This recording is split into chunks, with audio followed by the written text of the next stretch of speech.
Hello बडी, ये है tense part 4 जहाँ हम प्रेजेंट कंटिन्यूअस टेंस में वर्ब के फंक्शंस के बारे में विस्तार में समझेंगे। So let's start. Present continuous tense में अलग अलग फॉर्म्स के वर्ब का यूजेस होता है। फॉर्मूला तो बेसिकली है subject plus is am are plus present participle form of the verb plus I N G plus object. अब गौर करने वाली बात यह है कि वर्ब के 5 अलग फॉर्म्स होते हैं।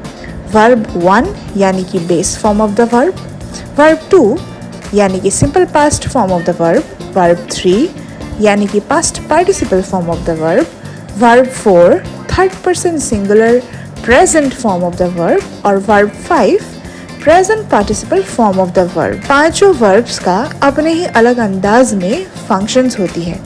जैसे कि V1 यानी कि वर्ब 1 में अगर आस्क है तो वर्ब 2 में आस्क्ड यानी ईडी लग जाएगा वर्ब शब्द के साथ। वर्ब 3 में आस्क्ड ही रहेगा। वर्ब 4 में आस्क के साथ एस लग जाएगा और वर्ब 5 में आस्क के साथ कंटिन्यूअस टेंस बन जाएगा आईएनजी लग के। अब क्योंकि हम प्रेजेंट कंटिन्यूअस टेंस को समझ रहे हैं, हमारा यहाँ फॉर्मूला होता है subject plus is am are plus present form of the verb plus ING, उसके बाद ऑब्जेक्ट। अब इन डिटेल्स में अगर हम प्रेजेंट कंटिन्यूअस टेंस को समझने की कोशिश करें तो पहला पॉइंट ये है कि अगर सेंटेंस नेगेटिव हो तो हमारा फॉर्मूला प्रेजेंट कंटिन्यूअस टेंस का बन जाता है subject plus is am are plus not plus present participle form of the verb plus ING plus object. For example, he is not working hard for the exam, we are not going for the picnic today. Present continuous tense में अगर interrogative sentence हो यानी कि sentence हमें अगर प्रश्न पूछ रही हो तब फॉर्मूला बन जाता है पहले इज एम आर, उसके बाद सब्जेक्ट, फिर present participle form of the verb, उसके साथ आईएनजी और फिर क्वेश्चन मार्क देना ना भूले, जैसे कि is she singing for me. Interrogative sentence अगर प्रेजेंट कंटिन्यूअस टेंस में हो तो अक्सर हमें WH वर्ड के साथ सेंटेंस की शुरुआत करनी पड़ती है और फॉर्मूला बन जाता है WH वाला word plus is am are plus subject plus present participle form of the verb plus object. WH वाले शब्द जैसे कि what, who, whom, whose, where, when, why.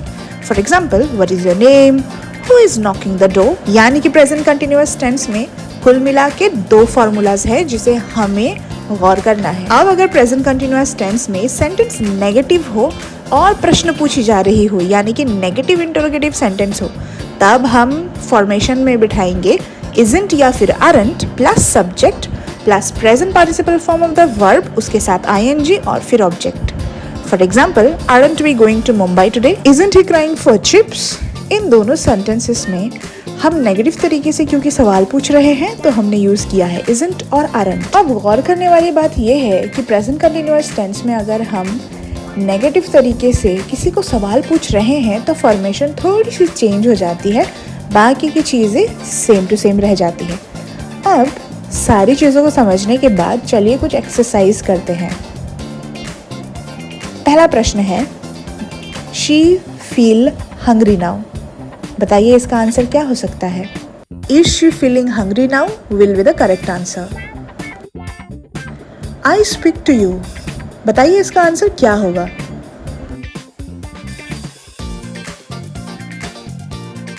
Answer होगा I am speaking to you. They wait for the result. इसका answer क्या हो सकता है।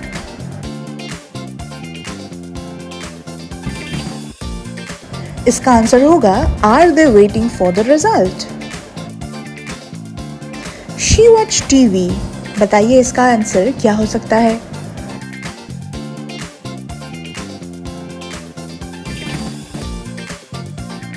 Is she watching TV is the correct answer.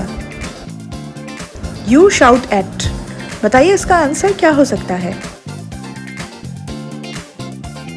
इसका सही आंसर होगा Whom are you shouting at?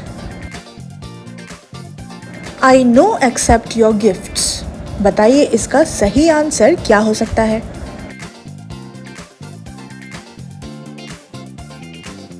इसका सही आंसर होगा I do not accept your gifts. We join the team. इसका आंसर क्या हो सकता है?